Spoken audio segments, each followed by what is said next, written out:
Friday, we introduced this idea of rotational equilibrium. Up until that point, we had talked about the idea of torque, and when we say that torque works, how would we define torque? What does torque do? I know. My God. Causes change in rotational motion. So we said that like torque is a lot kind of like what that we talked about previously. What did we say is the rotational equivalent of? Help? Would you like some help? So, what is torque similar to in that it causes changes in rotational motion? Force, because force causes acceleration, right? So, torque causes rotational acceleration. In that same frame, right, we talked about rotational equilibrium. How did we define equilibrium up until this point? What was our definition of equilibrium? No net force, right? That we talked about equilibrium being sigma f equals 0.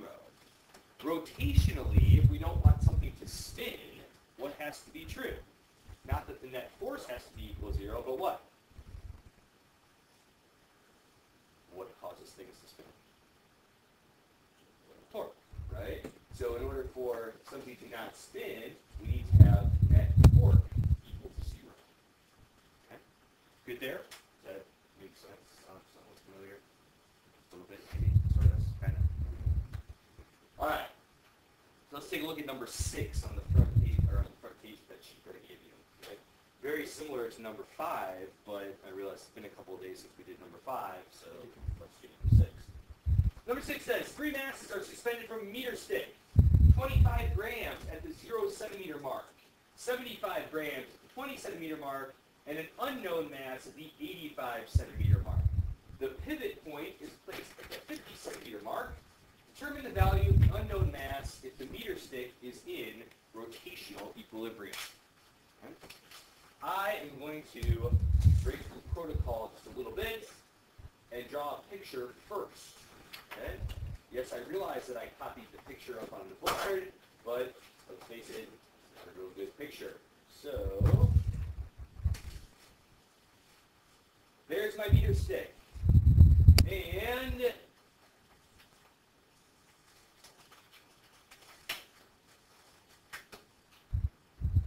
there's my pivot points. Are we okay there with those two things? Okay. So it tells you that there are 3 masses hanging on this meter stick, right? It tells you that there is a 25 gram mass at the 0 centimeter mark, right? So that's going to go, let's say our meter stick's going to run like from 0 here to 100 here, right? So that first mass, just like it looks like in your picture, okay? 25 grams there. Okay. Then second mass, right? Said that it was 75 grams, and then it was at the 20 meter mark, so we'll call that 75 there. All right, and that's the 20 meter mark. And then there was a third mass, but we don't exactly know, or sorry, we know where it is, right? It's at the 85 centimeter mark, which is going to be on the other side of the pivot, right? So it's going to be right about here, but we don't know what that mass is. Good with our picture? Any problems with the picture? Okay. So let's talk first, all right? Let's go here. What is this question actually asking us for? Okay. So we'll call this one 3, right? So we'll call this one 1, and this one 2. We'll call that one 3. So this question is actually asking us for 3, right? Things we know. Start writing them down.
torque formula is the distance from the pivot point, right?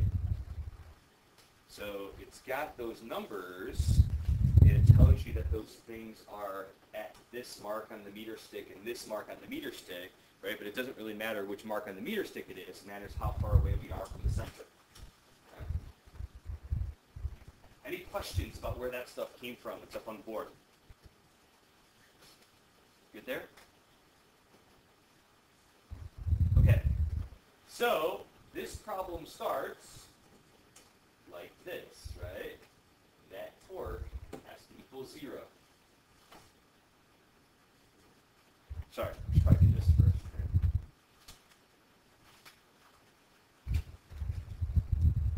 Force here, right? Do we know how big that force is? Should be able to figure it out, okay? Anybody actually calculating it? Why don't we calculate those 3 forces? Well, 2 forces, yes.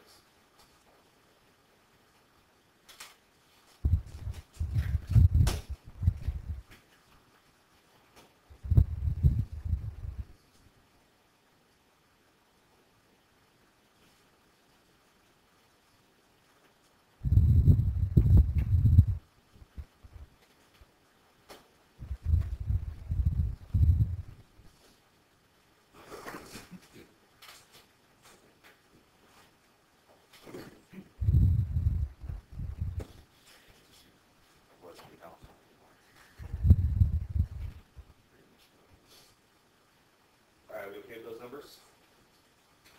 0.245 for the red force, 0.736 for the blue force. We don't know what the purple force is. Just to clarify before we go on, are those the only forces that are acting on that meter stick? Technically, there's 2 more forces, right? We should what's one force that's going to be acting on the meter stick? Gravity, right? Gravity's always going to act right through the middle of the meter stick, so it's acting like right here, okay? And then there's actually one more force, right? What else is applying a force to the meter stick? Normal force, which is coming from our little triangle thing here, right? So we can kind of put that in just like this. Do we have to worry about these forces in this problem? Nope. Why not? Not necessarily because they cancel each other out. It's not torque, that's true. Why? They pass through the center of rotation, right? And we said that forces that pass through the center of rotation don't cause any torque. So we don't have to worry about this force. We don't have to worry about this force. They didn't give us anything to calculate them anyway, but we don't have to worry about them at this point. Okay? Good so far? All right. Mosey along here. So, torque 1 plus torque 2 plus torque 3 all together have to equal 0, right? Because that's what equilibrium means. 3 torques acting on this object, they all have to equal 0. Okay? So, first, let's do frame of reference stuff, right? If we look at the red force, what kind of rotation is that red force going to cause in this picture? Clockwise, counterclockwise? Counterclockwise, right? What about the blue force? Counterclockwise as well. What about the purple force? That's going to cause clockwise, right? So that means that regardless of what we call it, red and blue have to have the same sign. Purple has to be an opposite sign, right?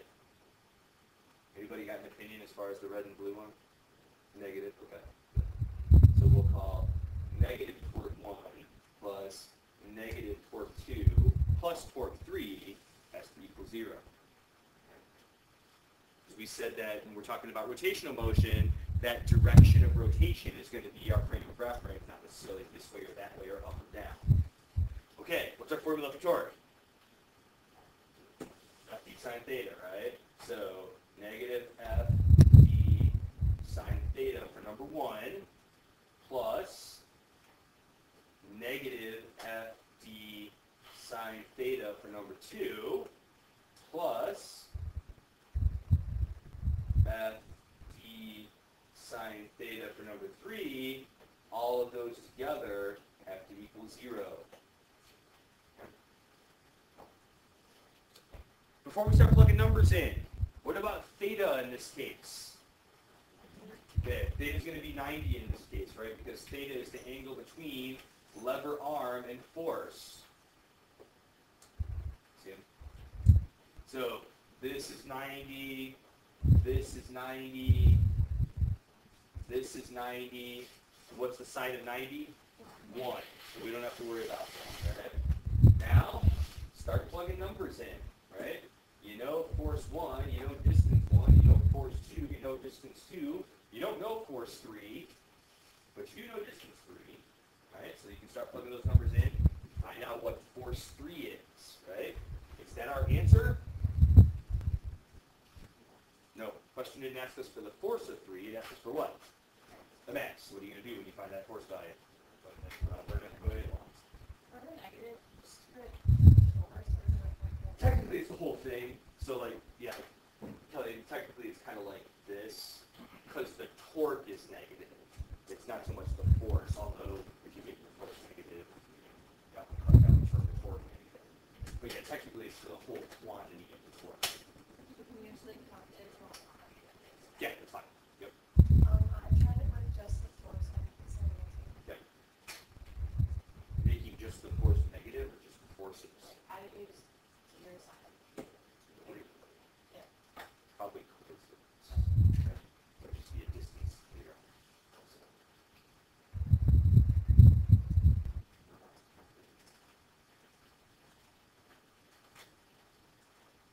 Is it bigger? Is it bigger than 75? That's 75 grams.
Kilograms.